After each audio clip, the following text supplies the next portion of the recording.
Maswerteng hapon po mga ka-STL. Narito na po ang resulta ng STL Pangasinan para sa araw na to, 2nd January 22, 2026, araw ng Huwebes. Naway, mga natayain niyo pong mga numero kanina ay manalo nawa ngayong hapong ito, 5 PM. Kaya't kunin niyo na po ang inyong mga ticket. Narito na po ang resulta.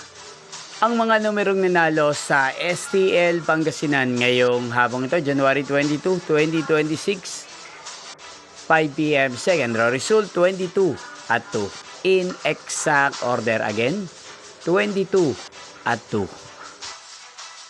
At ngayong hapong ito sa STL Pangasinan, natin pong i-shoutout ang lagi pong nanonood sa channel ito, si Kuya Dave ng Pangasinan. Shoutout po sa inyo, Kuya Dave. Sana po ay nasa maayos kayong kalagayan. At sa lahat po ng mga taga Pangasinan, shoutout po sa inyo. Hindi pong napanood ang resulta ng STL Pangasinan. Maraming salamat po sa patuloy niyo pong pagsuporta sa aking channel. Magkita-kita pong muli tayo mamayang 8:45 PM para sa third draw result ng STL Pangasinan.